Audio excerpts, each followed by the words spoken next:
usted recordará el título de toda la serie. Llevamos varias predicaciones, son 4 capítulos, no han sido 4 predicaciones, han sido más de 4 predicaciones. El título de esta serie es La tragedia del desamor a Dios. La tragedia del desamor a Dios. Cuando un corazón comienza a dejar de amar a Dios, o cuando quizás nunca lo ha amado. Esa es una tragedia, y lo hablábamos un poquito hoy en el live group. Es una tragedia cuando no tenemos una relación con Dios, cuando estamos lejos de Dios, cuando no nos interesa sus cosas, es el desamor. Y es una serie que ha presentado 6 evidencias que comprueban un corazón así. Hoy estamos en la parte B de la 6ª evidencia. ¿Cuál es la 6ª evidencia? Quien no ama a Dios es porque no le conoce. Quien no ama a Dios es porque no le conoce, es la parte 2. Y hoy terminemos nuestro estudio expositivo. Recordemos que aquí predicamos expositivamente. Y el final del libro no podría ser más impactante.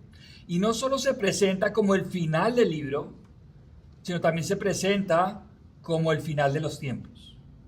Es increíble.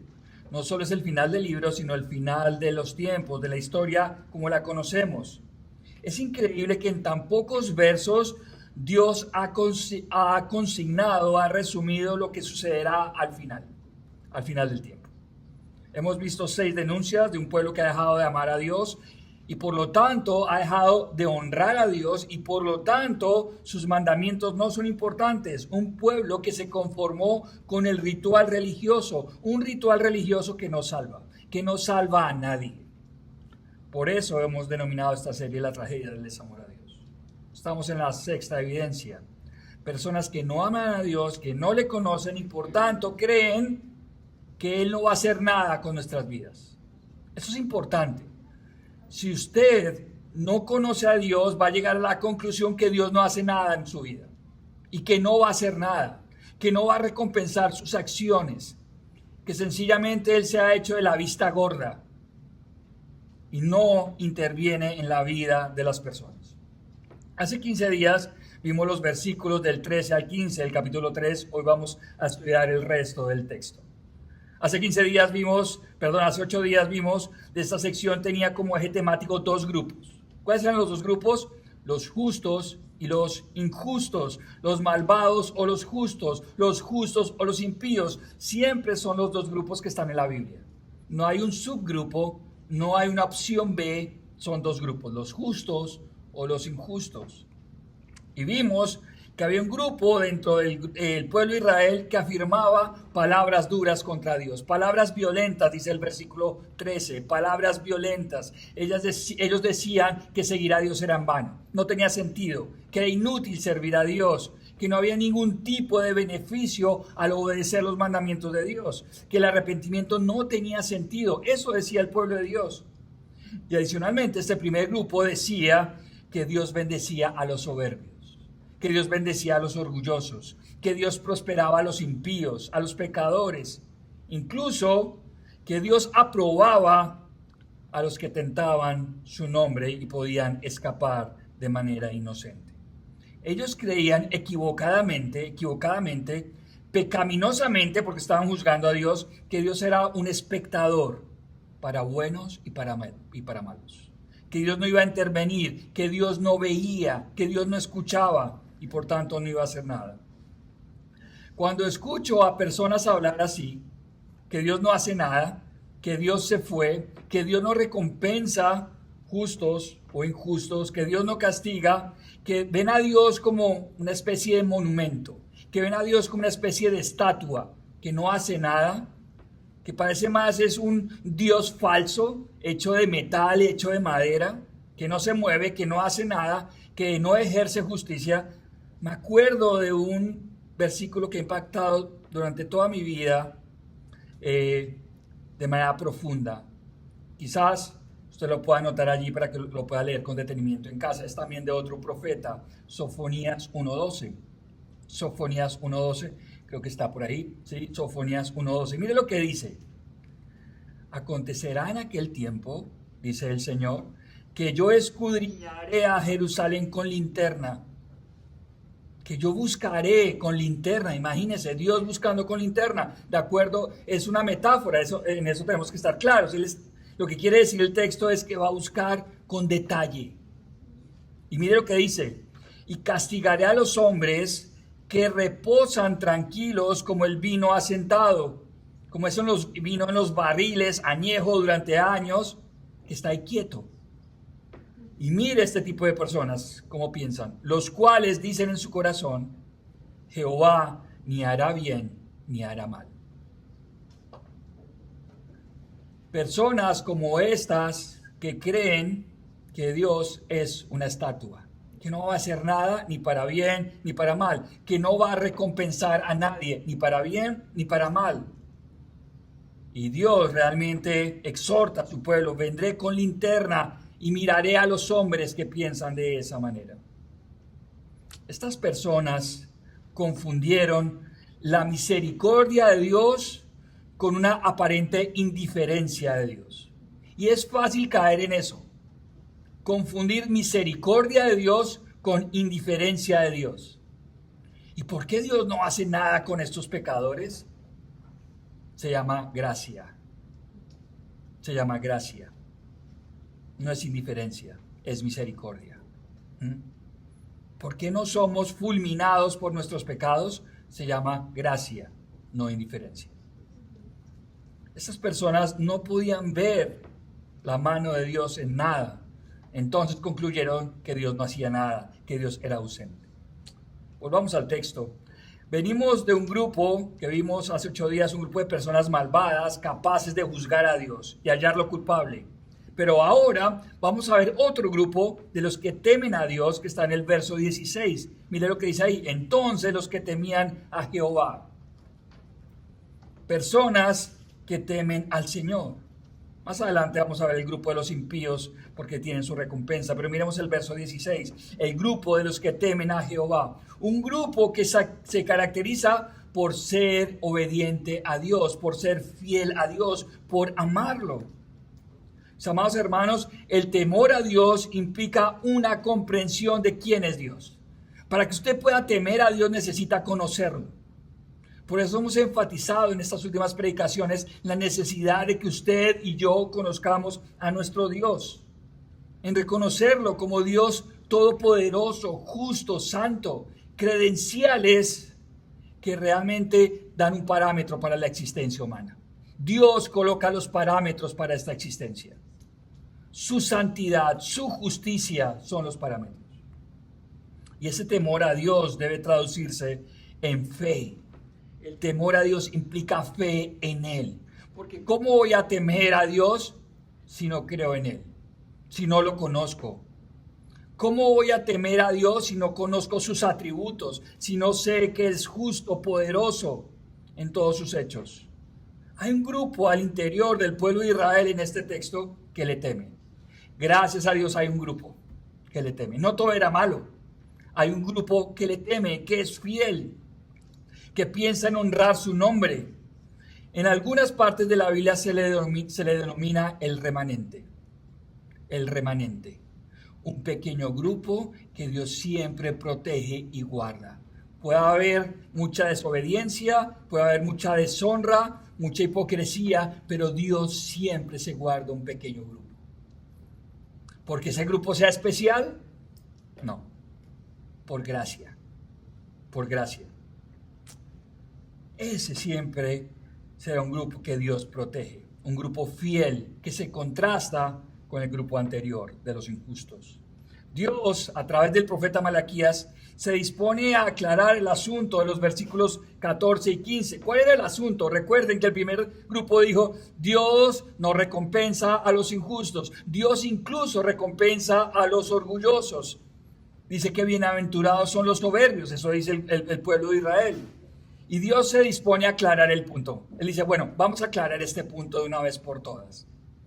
Y desde el verso 16 vemos grandes recompensas para los justos. Y vamos a ver algunas recompensas para los justos, para los que temen al Señor, pero también vamos a ver algunas recompensas para los injustos, para los que no temen al Señor. Vamos a leer el 16 y el 17. Entonces los que temían a Jehová hablaron cada uno a su compañero, y Jehová escuchó y oyó, y fue escrito libro de memoria delante de él para los que temen a Jehová y para los que piensan en su nombre. Mire, estos no solo temen, sino que piensan en el nombre de Jehová. Y serán para mí especial tesoro, ha dicho Jehová de los ejércitos, el día en que yo actúe, y los perdonaré como el hombre que perdona a su hijo que le sirve. Mire las recompensas para los justos. ¿Quién es una persona justa? Usted se preguntará. ¿Acaso usted y yo somos justos? ¿Acaso no hemos pecado todos? La Biblia es clara en decir que todos hemos pecado. Entonces, ¿por qué la Biblia le dice a un grupo de personas que han pecado que se denominan justos? Por una profunda razón. Porque ellos han colocado su fe en Jesús y se han arrepentido de sus pecados. Y eso se llama en términos teológicos la justificación. No la autojustificación, es distinto. ¿Qué es la justificación? Dios te ve como justo, mi amado hermano. ¿Por qué te ve como justo? Porque has colocado la fe en Jesús. Y la justicia de Jesús ha sido traspasada y ahora te arropa y Dios te ve como justo a pesar de que has pecado. Eso es maravilloso, es pura gracia. Dios te ve como justo si has colocado tu fe en Jesús y te has arrepentido de tus pecados. Entonces, si tú eres un creyente, si tú eres un hijo de Dios, si tú te has arrepentido de tus pecados y has colocado tu fe, estas recompensas son para ti. Estas recompensas son para ti. Y yo quiero animarlo, mi amado hermano. Este mensaje hoy, en medio del final de los tiempos, es un mensaje de ánimo para los creyentes. Todos estamos quizás pasando momentos difíciles, unos en otra área, otros en otra área, quizás unos más que otros en diferentes niveles de intensidad. Pero yo espero y he orado que esta predicación, que este sermón anime el corazón de los creyentes. Porque es una recompensa que no se ha inventado el predicador. Es una recompensa que está en la palabra de Dios para todo aquel que ha creído en Cristo. Mire, la primera recompensa es Dios escucha. Dios escucha. Y está allí. Jehová escuchó y oyó. Verso 16. Dios decide enfocarse en este grupo que teme a su nombre. Dios decide colocar una atención especial. Dios inclina su oído, no solo para ser testigo, sino para actuar, no solo para sencillamente prestar atención, no. Él inclina su oído para hacer su voluntad. Dios escucha a los justos, mi hermano. Por eso oramos, confiando en que Él escucha. Y es lo que dice Salmos 34:15. Salmos 34:15. Los ojos de Jehová están sobre los justos. Ya esa línea es hermosa. Su atención está allí. Mira la segunda línea. Y atentos sus oídos al clamor de ellos.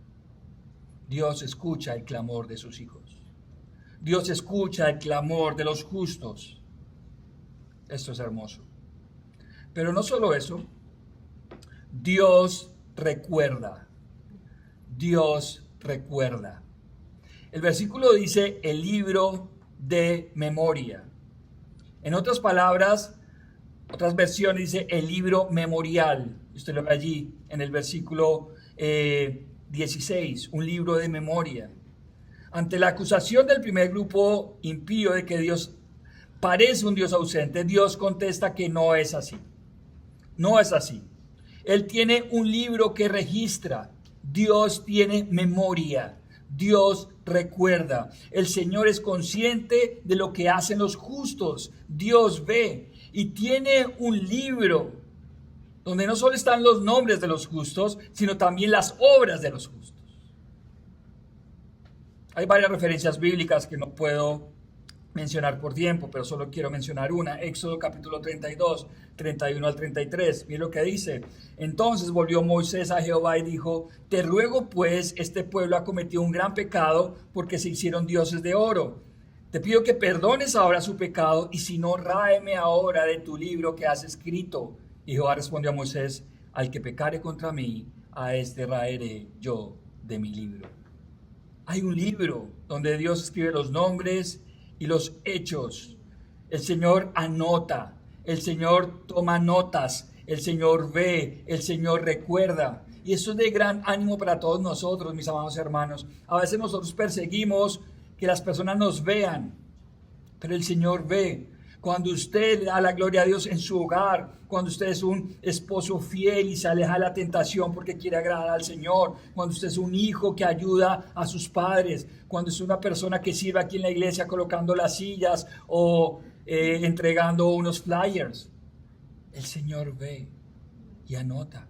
No importa que nadie lo vea, no importa si su ministerio sale en internet y usted es famoso, eso no importa, no importa, porque mi única audiencia, la más importante, es conformada por una sola persona.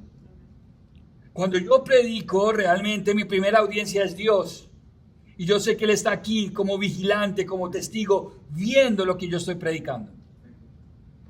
Claro, la audiencia son ustedes, pero mi principal audiencia es Dios. Y yo tengo que ser fiel a Dios en primera instancia. El Señor recuerda. El Señor ve cuánto lo amas. El Señor ve cuando rechazamos cosas por amor de Él. El Señor ve cuando tomamos sacrificios. El Señor ve cuando quizás venimos un domingo cansado porque el sábado hemos trabajado durante todo el día, pero apartamos el tiempo del Señor. El Señor lo ve. No crea que es en vano. Él ve cuando sufres rechazo, quizás de tu propia familia por tu fe. El Señor ve cuando te niegas y dejas pasar oportunidades quizás laborales y de mucho dinero que no le van a dar la gloria a Él. El Señor ve y un día te recompensará. Te recompensará. Y lo que dice Pablo en Gálatas 6:9. No nos cansemos pues de hacer el bien, porque a su tiempo segaremos si no desmayamos. Es una promesa. No nos cansemos pues de hacer el bien, porque a su tiempo segaremos. Pero no solo escucha, no solo recuerda para bien, también escoge. También escoge, verso 17. Y serán para mí, mire cómo lo dice de manera tan poética. Y serán para mí, dice Jehová, dice el Señor, especial tesoro. Especial tesoro. ¿Se imagina a Dios diciéndole a usted, tú eres mi especial tesoro? Esto es hermoso. Este remanente, este grupo escogido, son justos que Dios ha rescatado de la condenación y son el especial tesoro de Dios. Son tan especiales que Cristo dio su vida en la cruz por ese tesoro.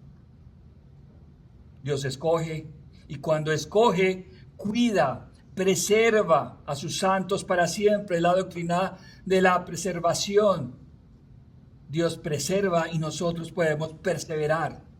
Es un juego de palabras. Dios preserva y los justos pueden perseverar en la fe.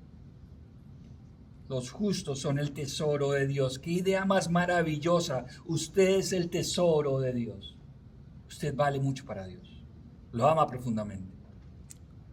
Otra vez, no porque seamos especiales, sino porque Él decidió amarnos. Mira lo que dice Juan capítulo 10, nuestro Señor Jesucristo. Juan capítulo 10, 27 al 29. Mis ovejas oyen mi voz y yo las conozco y me siguen, dice Jesús, nuestro Señor, y yo les doy vida eterna y no perecerán jamás, ni nadie las arrebatará de mi mano. Ve ahí la doctrina del cuidado, la doctrina de que somos preservados, podemos perseverar, no porque seamos los grandes héroes espirituales de la Biblia, sino porque Dios nos tiene en su mano y no va a permitir que nadie de nosotros salga de su mano. Mire lo que dice el 29, mi Padre que me las dio es mayor que todos y nadie, absolutamente nadie las puede arrebatar de la mano de mi Padre. Esto lo dijo Jesús.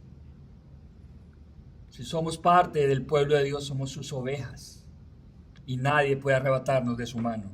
Cuando Dios escoge, Dios preserva, Dios cuida, Dios alimenta, Dios provee espiritualmente para nuestras almas. Pero las recompensas para los justos no terminan allí. La siguiente es que Dios perdona amorosamente. Dios perdona amorosamente. Mira lo que dice el final del verso 17. Y los perdonaré como el hombre que perdona a su hijo que le sirve. Muchos creyentes honestos luchan con el perdón de Dios. Creen que sus pecados son tan grandes que Dios no los va a volver a escuchar. O creen que sus pecados son tan grandes que han producido rechazo de Dios. El perdón no es un concepto humano. No se lo inventó un predicador o un teólogo. El perdón es un concepto divino, bíblico. Y es una hermosa recompensa para los justos. Dios perdona a los justos como un padre perdona a sus hijos. Esto nos hace eco, seguramente, a la parábola del hijo pródigo. Qué hermosa parábola. El hijo pródigo pecó en todas las áreas de su vida. ¿Y qué hace el padre? Sale corriendo a abrazarlo, porque el hijo se había arrepentido. Padre, Dios es nuestro Padre que perdona con amor, con misericordia al hijo que ha pecado. Si usted siente que su pecado es más grande que la gracia de Dios, entonces está siendo engañado. No es verdad. Hay una canción que dice que gracias a Dios su gracia es mayor. Su gracia es mayor que cualquier pecado que nosotros podamos cometer. Dios recompensa con perdón a los justos. Dios recompensa con perdón, porque Dios es siempre generoso y quiere dar siempre de más. Sería incoherente de parte de Dios que Él le diga, bueno, a los seres humanos, ¿cuántas veces tenemos que perdonar a mi prójimo? ¿Recuerdan la respuesta de nuestro Señor Jesús? 70 veces 7. Y a veces creemos que el Dios que dijo 70 veces 7 no nos puede perdonar a nosotros 70 veces 7. ¿Eso nos da licencia para pecar? No. Todo lo contrario, debería provocar en nosotros un espíritu renovado para dejar de pecar. Señor, gracias por tu perdón. Voy a hacer todo lo posible para no volverlo a hacer. Señor, gracias, te amo, Señor. Gracias por perdonarme tanto, no lo merezco. Gracias por tu perdón. La gracia y la misericordia deben ser un motor, un combustible para nuestra obediencia, para nuestro amor. No todo lo contrario, una licencia para pecar más. No, eso no debería pasar en un verdadero creyente. Dios recompensa con perdón. La siguiente recompensa es que Dios capacita espiritualmente a los santos. Y lo que dice el verso 18. Entonces os volveréis, este volveréis tiene la connotación de arrepentimiento, os volveréis y podrás discerniréis la diferencia entre el justo y el malo. O sea, Dios les va a dar una capacidad espiritual para definir qué es lo malo y qué es lo bueno. Esto es una capacitación. Este es un seminario intensivo espiritual a través del Espíritu Santo que mora en el corazón de los creyentes. Dios recompensa a los justos con discernimiento, con una capacidad para distinguir las obras justas de las malvadas, para distinguir a los hombres justos de los impíos. Dios instala en los justos una capacidad para distinguir el pecado y lo que no es pecado. Spurgeon, un escritor, predicador que yo admiro mucho, dijo lo siguiente: el discernimiento es la capacidad de distinguir la verdad de la casi verdad. Se lo repito, el discernimiento es la capacidad de distinguir la verdad de la casi verdad. Porque quizás para nosotros no va a ser difícil. Sí, matar está mal, claro. Emborracharse está mal.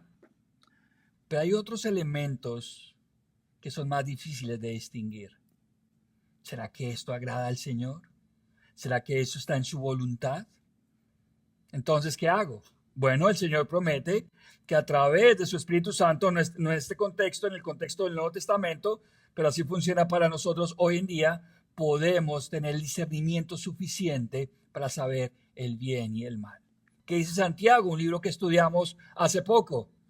El que le falta sabiduría, ¿qué hace? Pídala al Señor. ¿Y qué va a pasar? Dios la dará con abundante medida. Dios capacita. Y eso puede ser, solo puede suceder desde el cielo mismo. Es una sabiduría que proviene de la recompensa del Señor. Estas son recompensas generosas de parte de Dios para los justos. No es cierto, y recuerden lo que vimos hace 8 días, no es cierto lo que decían los judíos del primer grupo, que en vano es servir al Señor. No es cierto.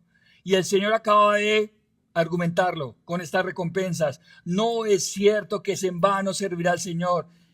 Y joven que me escucha esta mañana, o cualquier persona que me escuche esta mañana, que esté pensando, no, es que servir a Dios, yo prefiero seguir mis sueños. No es en vano servir al Señor. No es en vano. De hecho, es el mejor lugar del mundo. Y no estoy diciendo que tiene que ser pastor o misionero, aunque, ¿por qué no? Pero usted puede servir donde Dios lo ha colocado. Sirva al Señor en su iglesia, donde Dios lo ha colocado. Esas son recompensas generosas de Dios para los justos. Dios recompensa, mis amados hermanos. No me lo estoy inventando y no estoy tratando de construir un corazón interesado en ustedes. No, la verdad es que Dios recompensa. Es una verdad bíblica. Dios recompensa. Pero la mayor recompensa de todas está en el verso 4.2. Verso 4.2. Miren lo que dice. Mas a vosotros, los que teméis mi nombre, otra vez, este segundo grupo de los justos, nacerá el sol de justicia y en sus alas traerá salvación. Y saldréis y saltaréis como becerros de la manada. Toda la existencia, toda la vida, todo el propósito de la vida, todo el esfuerzo, todo el sufrimiento, toda la prueba, toda la negación, todas las lágrimas, todo, absolutamente todo tendrá sentido si entendemos el verso 4.2. Mis hermanos, para los justos, para los que temen a Dios y piensan en su nombre, está reservada la vida eterna al lado de Dios, al lado del sol de justicia. Llegará el día cuando las injusticias que el justo ha sufrido sean opacadas por la luz brillante y majestuosa del sol de justicia. No habrá sido en vano servir a Dios, no habrá sido en vano guardar sus mandamientos, no habrá sido en vano lamentarse por el pecado. Un día el sol de justicia creará una nueva época, una época donde la justicia brillará en lo más alto del cielo. Varios comentaristas opinan que esta es una alusión al Mesías. El sol de justicia, si usted lo ve allí en su Biblia, está con mayúscula. El sol de justicia. Al Mesías, nuestro Dios, que con justicia gobernará al mundo entero. Mira lo que dice Salmos 84:11. Porque sol y escudo es Jehová Dios. Gracia y gloria dará a Jehová. No quitará el bien a los que andan en integridad. La recompensa de la gloria futura al lado de nuestro gran rey, al lado del sol de justicia. ¿Ustedes se pueden imaginar eso?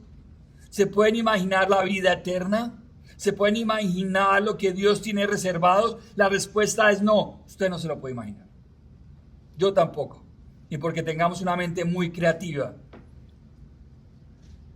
Pero la recompensa está allí para vivir con Jesús eternamente.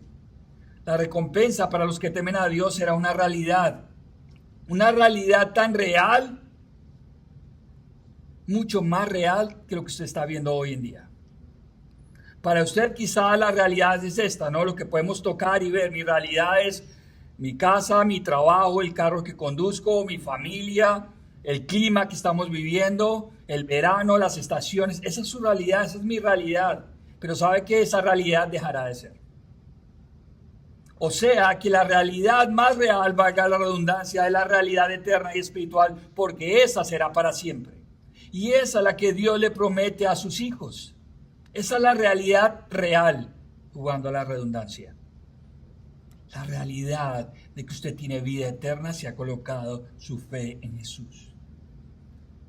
Imagine por un momento, cierre sus ojos por un momento, estar con Cristo. Cierra sus ojos. Imagínese estar con Cristo.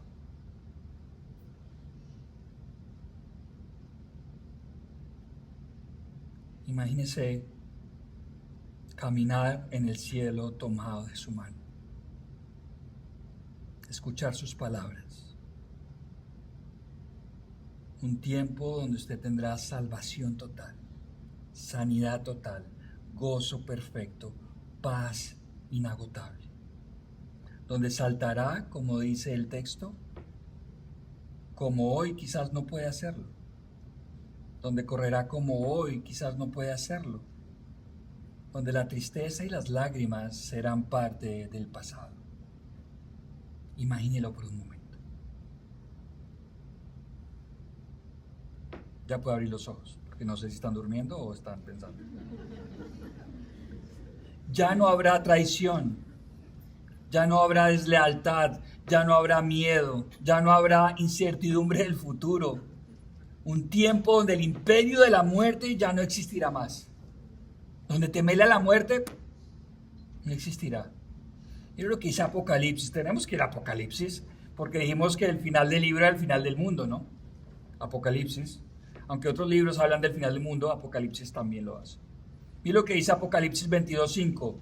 No habrá allí en la vida eterna, más noche, y no tienen necesidad de luz de lámpara ni de luz de sol, porque Dios, el Señor, los iluminará y reinarán por los siglos de los siglos.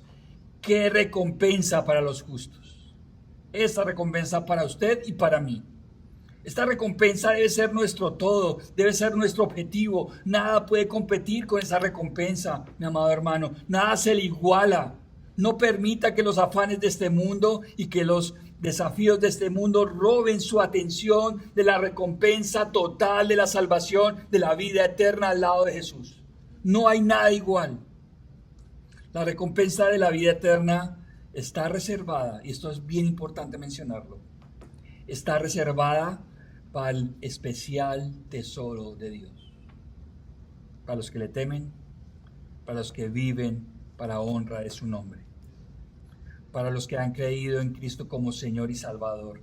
Para los que esperan su segunda venida con pasión y con fervor. Para los que dicen como el apóstol Juan, como respuesta a la segunda venida de Cristo, Apocalipsis 2, 22, 20. Y lo que dice Juan, el que da testimonio de estas cosas dice, o sea, él mismo, ciertamente vengo en breve. Amén. Sí, ven, Señor Jesús. Y esa debería ser la actitud de cada creyente. Sí, ven, Señor Jesús. Ven. Ven, por favor. Ven. Queda demostrado por Dios mismo, a través de su palabra, que no es en vano servir al Señor. Hay multitud de recompensas, tremendas recompensas, que no es en vano guardar sus mandamientos, que no es en vano servirle. Es mentira que Dios no recompensará a los justos. Dios lo hará. Llegará el día donde los justos serán recompensados. No con bisuterías, no como con cosas, con baratijas, no con espejismos, sino con la eternidad de la gloria de Dios habitando con Él para siempre. Estas son claras recompensas para los justos. Pero ¿cuáles son las recompensas para los injustos, según este texto? Tenemos que ir también a las recompensas para los injustos, los soberbios, los impíos, como lo llama este texto. Recordemos que el primer grupo, los que juzgan a Dios, expresaron que Dios bendecía a los soberbios, que prospera a los pecadores. Dios deja en claro que esto también es un engaño, que están equivocados, y responde con la autoridad de la divinidad de un juez justo. Contesta con un concepto bíblico que se ve a lo largo de la Biblia: el gran día de Jehová. El gran día de Jehová llegará. Versículo 4:1. Porque aquí viene el día ardiente como un horno, y todos los soberbios y todos los que hacen maldad serán estopa. Estopa es esa tela que se quema fácilmente. El día de Jehová llegará. Su respuesta es contundente. El día de Jehová llegará para los malvados. El día de juicio será un día de juicio, de destrucción, Un día en que Dios expresará su ira sin ninguna gracia que lo contenga. Dios mismo pagará la recompensa al malvado. Dios lo hará. Dios mismo derramará su ira contra aquel orgulloso que ha dicho durante toda su vida que no necesita a Dios. No se confunda. Aquella persona que ha dicho no necesito a Dios, o que por lo menos no lo dice oralmente, pero vive su vida como si no necesitase a Dios, es una persona orgullosa, soberbia, que le dice a Dios, sabes que no te necesito. Yo puedo vivir mi vida a mi antojo, a mi manera de ver. Eso es un soberbio, eso es un orgulloso. Y Dios detesta al orgulloso. De hecho, el concepto contrario a eso es ser pobre de espíritu, humilde de espíritu. Aquel que dice, Señor, te necesito, no puedo más, ven a mi vida.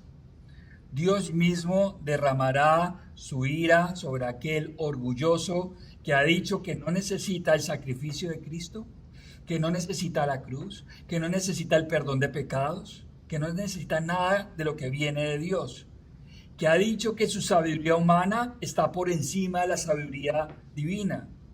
Dios mismo se enfrentará contra este tipo de personas. Personas capaces de señalar a Dios como injusto. Personas como las que hemos visto en este texto. Personas que le han dicho a Dios injusto, con palabras violentas, como dice allí el verso 13. Dios mismo se enfrentará. De ninguna manera Dios dejará sin castigo al culpable, sin recompensa al impío. Lo podemos ver aquí en el verso 4, 1 y el verso 3. Es aquí donde Dios contesta el alegato, Dios contesta el debate y deja en silencio a sus contrincantes. Ellos decían que Dios bendice al soberbio. ¿Cuál es la respuesta de Dios? Dios dice que los soberbios serán estopa. El hilo sobrante de la tela que se quema con rapidez. La paja que se consume de un momento a otro. Esa será la recompensa del soberbio, del injusto, del malvado. Llegará el día en que los injustos experimentarán lo que ningún ser humano hubiese querido experimentar. Un horno de fuego eterno que los quemará como estopa. Un fuego que los abrazará eternamente. Este tema quizás no es muy popular hoy en día, hablar de la condenación eterna. Pero es mi deber como predicador hacerlo. Y es el deber de cada persona hablar de las consecuencias y recompensas que hay para justos o injustos. Esto no es una mitología para asustar a los niños en la noche. Esto es verdad.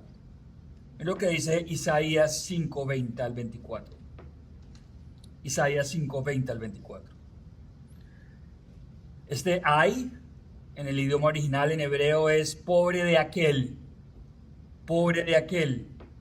Ay de los que a lo malo dicen bueno y a lo bueno malo, que hacen de la luz tinieblas y de las tinieblas luz, que ponen lo amargo por dulce y lo dulce por amargo. Ay de los sabios que en sus propios ojos y de los que los son prudentes delante de sí mismos.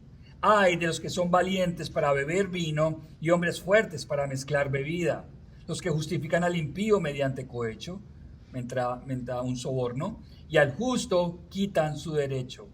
Por tanto, como la lengua del fuego consume el rastrojo y la llama devora la paja, así será su raíz como podredumbre, y su flor se desvanecerá como polvo, porque desecharon la ley de Jehová de los ejércitos y abominaron la palabra del Santo de Israel.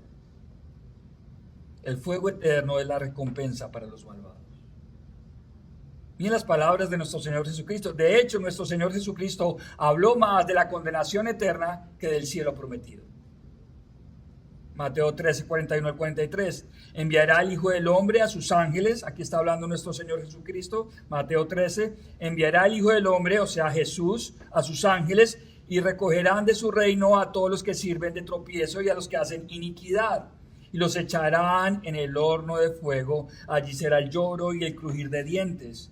Y entonces los justos resplandecerán como el sol en el reino de su Padre. El que tiene oídos para oír, oiga. Pablo también lo predicó, 2 Tesalonicenses 1, 7 al 9. Y a vosotros que sois atribulados, daros reposo con nosotros cuando se manifieste el Señor Jesús desde el cielo con los ángeles en su poder, en llama de fuego, para dar retribución, o sea, recompensa a los que no conocieron a Dios ni obedecen el evangelio de nuestro Señor Jesucristo.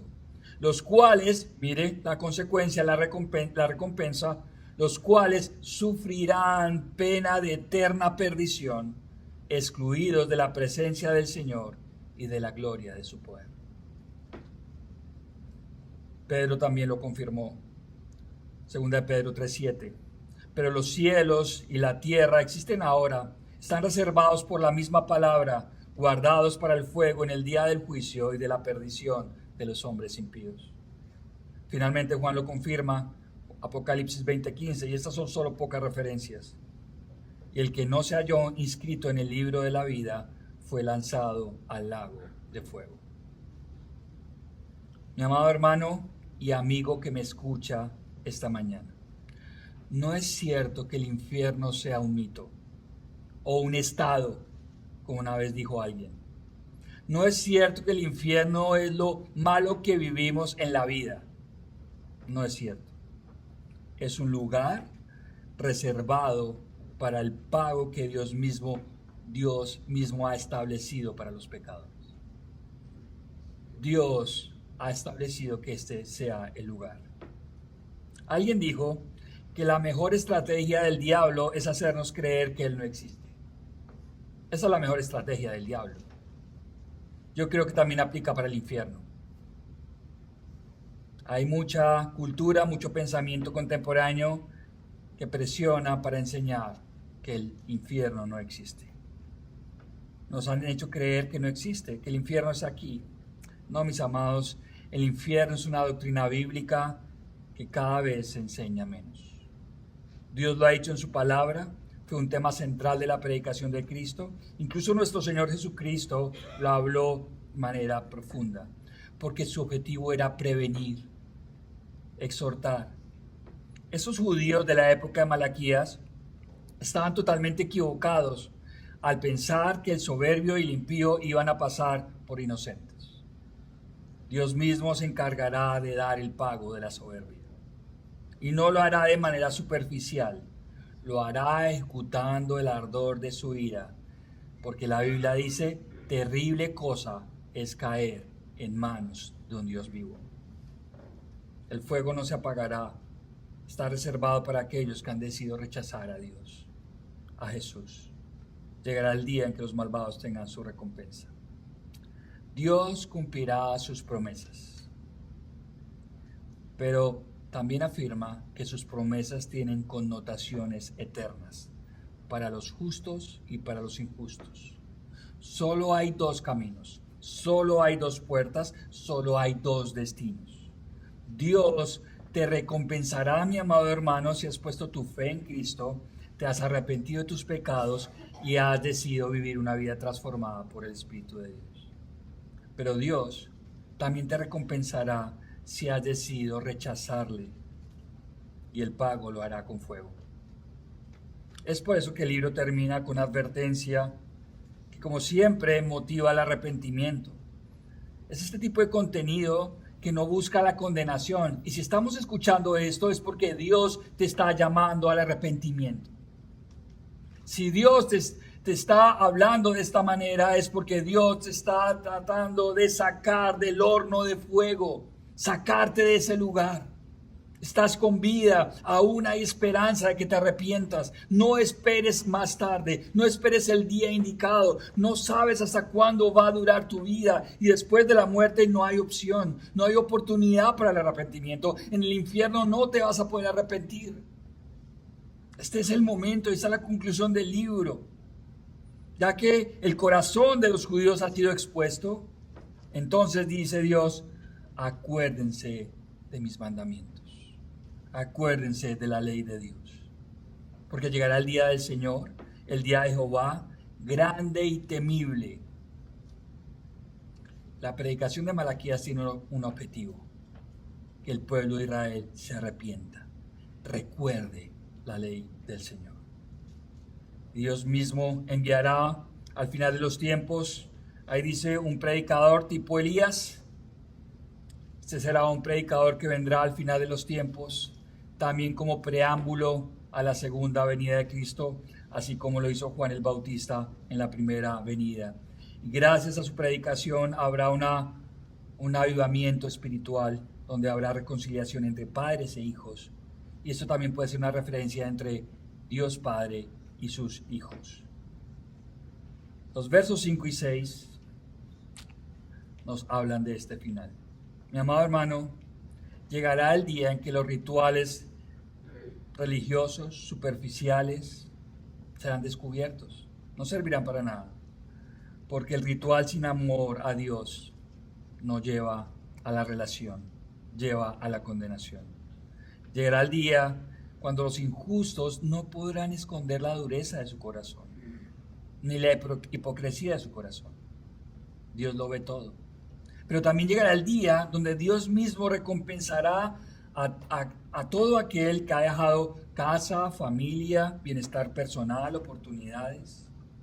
Incluso recompensará a aquellos mártires que han dado su vida por el Evangelio.